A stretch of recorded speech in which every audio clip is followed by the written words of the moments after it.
प्रभु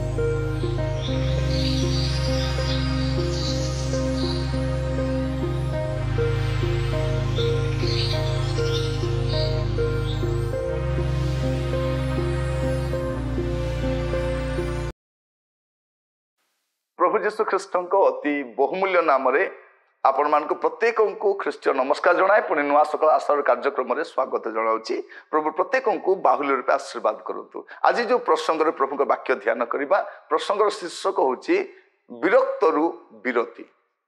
विरक्तरु विरति आम अनेक विरक्त हो आ बेले बेले भावु जे मो भितर बोधे विरक्तर आत्मा अच्छी। आज मुझे कहवाई चाहे विरक्त न हेले भल कारण अनेक थर आम विरक्त होमें किसी कर विरक्त हो निजर क्षति करूँ आमर बीपी बढ़े आम कि भूल करूँ कि न कहवा कथा कही पकाऊ किंतु आज मुझे कहवाई चाहे विरक्तरु विरति हेबा दरकार। साइलेंट हो जातु कथार अच्छी silent is the best answer. जदि आप किसी बुझी पार ना चुप हो जातु आप चतुर्पार्श्वर गुड़े घटना घटुव आप किसी कर साइलेंट हेबा दरकार। आज वाक्य केतोटी कथा कहवाई चाहे मस्त दयाकोरी खोलतु गीत संहिता 37 पर्व तार प्रथम पद लिखा जाउछि तुमे दुष्कर्मकारी मान सकाशु आपना को विरक्त कर नाही केबा अधर्माचारी मान प्रति ईर्षा भाव बह नाही।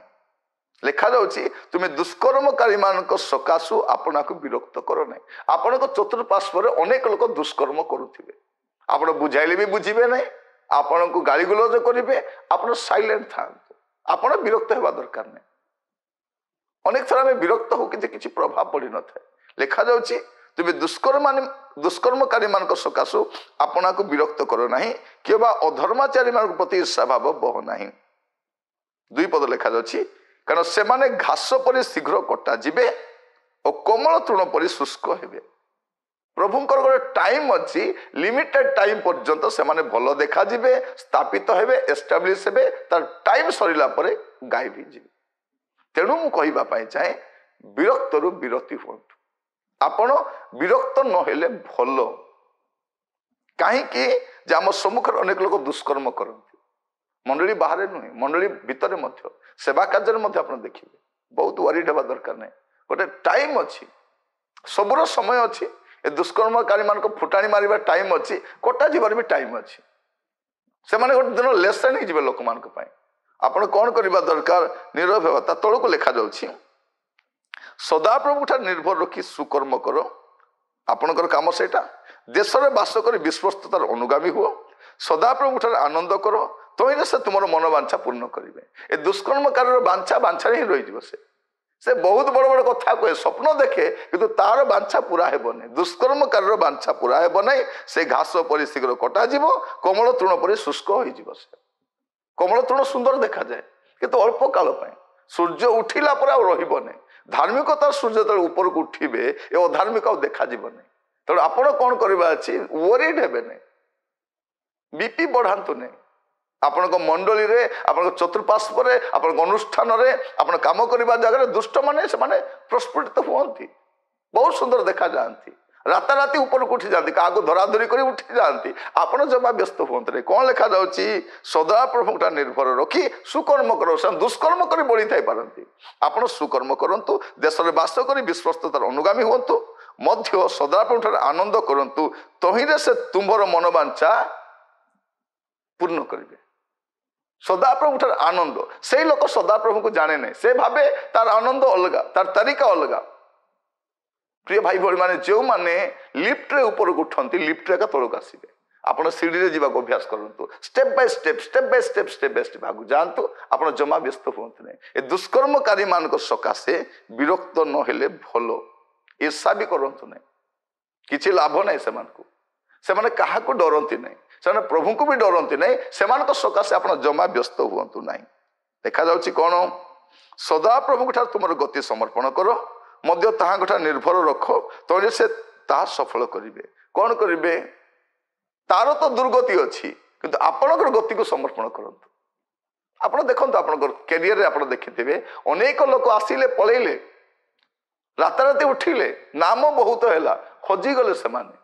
ସେମାନଙ୍କ ସକାଶେ ଆପଣ ବିରକ୍ତ ହୁଅନ୍ତୁ ନାହିଁ, ବିରକ୍ତରୁ ବିରତି ନିଅନ୍ତୁ, ଆଉ ବିରକ୍ତ ହୁଅନ୍ତୁ ନାହିଁ, ରହିବେ ନାହିଁ ସେମାନେ। ମୋର ସେବା କାର୍ଯ୍ୟରେ ଦେଖିଛି, ମୋର ଜୀବନ କାଳରେ ଦେଖିଛି, ଆପଣ ତ ବହୁତ ଦେଖିଥିବେ, ମୋର ଜୀବନ କାଳରେ ଦେଖିଛି, ଏମାନେ ଆଉ ଦୁଷିବେ ନାହିଁ, ଏମାନଙ୍କ ନାମ ବି ପଚିଯିବ, ଏମାନେ ହଜିଯିବେ। ଗାତ ଖୋଳା ହେଲା ପରେ ଏମାନେ ପତିବେ, ପଡ଼ିବେ ପଡ଼ିବେ। ଯେଉଁମାନେ ଅନ୍ୟ ପାଇଁ ଗାତ ଖୋଳିଛନ୍ତି ଗାତରେ ପଡ଼ିବେ ସେମାନେ। ଆପଣ ବିରକ୍ତ ହୁଅନ୍ତୁ ନାହିଁ। ତା ତଳେ କ'ଣ ଲେଖାଯାଉଛି? ଆଉ ସେ ଦୀପ୍ତି ତୁଲ୍ୟ ତୁମର ଧର୍ମ ଓ ମଧ୍ୟାହ୍ନ ତୁଲ୍ୟ ତୁମର ବିଚାର ପ୍ରକାଶ କରିବେ। ଆପଣଙ୍କ ବିଚାର ପ୍ରକାଶିତ ହେବ। ସଦାପ୍ରଭୁଠାରେ ସୁସ୍ଥିର ହୁଅ ଓ ଧୈର୍ଯ୍ୟ ଧରି ତାହାଙ୍କର ଅପେକ୍ଷାରେ ରୁହ, ଯେ ନିଜ ମାର୍ଗର କୃତକାର୍ଯ୍ୟ ହୁଏ। ଯୋଉ ଜଣ କୁସଂକଳ୍ପ ସାଧନ କରେ ତାହା ସକାଶୁ ଆପଣାକୁ ବିରକ୍ତ କର ନାହିଁ। କ'ଣ ଲେଖାଯାଉଛି? ଯେ ନିଜ ମାର୍ଗରେ କୃତକାର୍ଯ୍ୟ ହୁଏ।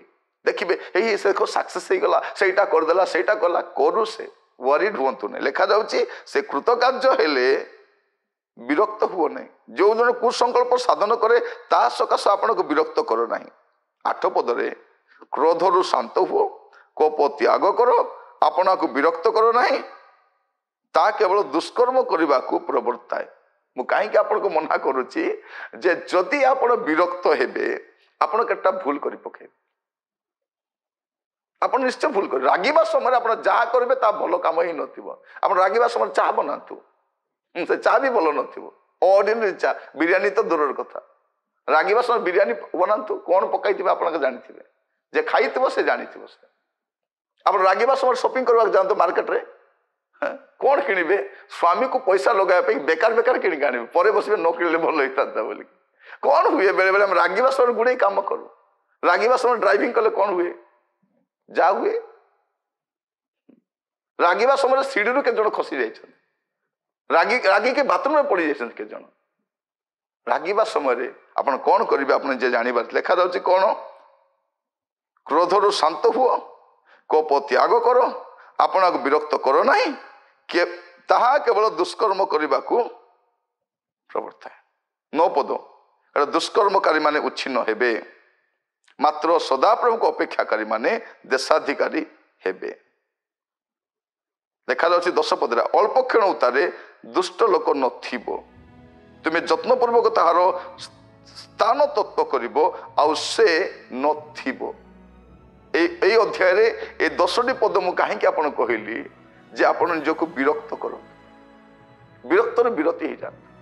ଆପଣଙ୍କ ଚତୁଃପାର୍ଶ୍ୱରେ, ଆପଣଙ୍କ ପଡ଼ୋଶୀ, ଆପଣଙ୍କ ସେବା କାର୍ଯ୍ୟରେ, ଆପଣଙ୍କ ମଣ୍ଡଳୀରେ, ଆପଣଙ୍କ ଅନୁଷ୍ଠାନରେ ଆପଣ ଗୁଡ଼େଇ ଲୋକଙ୍କୁ ଦେଖିବେ, ୱରିଡ୍ ହୁଅନ୍ତୁ ନାହିଁ। ପ୍ରଭୁଙ୍କ ଉପରେ ବିଶ୍ୱାସ କରୁଛନ୍ତି ନା, ଆପଣ ସୁକର୍ମ କରନ୍ତୁ, ବିଶ୍ୱସ୍ତତାର ଅନୁଗାମୀ ହୁଅନ୍ତୁ, ପ୍ରଭୁଙ୍କ ଠାରେ ଆନନ୍ଦ କରନ୍ତୁ, ଆଉ ପ୍ରଭୁଙ୍କ ହାତରେ ଛାଡ଼ି ଦିଅନ୍ତୁ। ଆପଣ କିଛି କରିପାରିବେନି। ପ୍ରଭୁ ଅଛନ୍ତି, ପ୍ରଭୁ ସବୁ କଣ୍ଟ୍ରୋଲ କରୁଛନ୍ତି, ସେ ସବୁ କରିବେ। ଆପଣ ନିଜେ ଦେଖିବେ ସେଗୁଡ଼ାକ। ଆପଣଙ୍କ ମଣ୍ଡଳୀ ଭିତରେ ହଉ, ଅନୁଷ୍ଠାନ ଭିତରେ ହଉ, ଆପଣଙ୍କ କର୍ମକ୍ଷେତ୍ର ହଉ, ଆପଣଙ୍କ ସାହି ପଡ଼ୋଶର, ଆପଣ ପ୍ରତିବାସୀ ଭିତରେ ବି ଦେଖନ୍ତୁ। ଆପଣଙ୍କ ରିଲେଟିଭ୍ ମାନେ ମଧ୍ୟ ଯଦି ଦୁଷ୍କର୍ମ କରିବେ ତାର ପରିଣାମ ଭୋଗିବେ। କାରଣ ଜଣେ ଧାର୍ମିକ ପ୍ରଭୁ ଅଛନ୍ତି। ସବୁ ଅଧାର୍ମିକତା ପାଇଁ ଦଣ୍ଡ ଅଛି।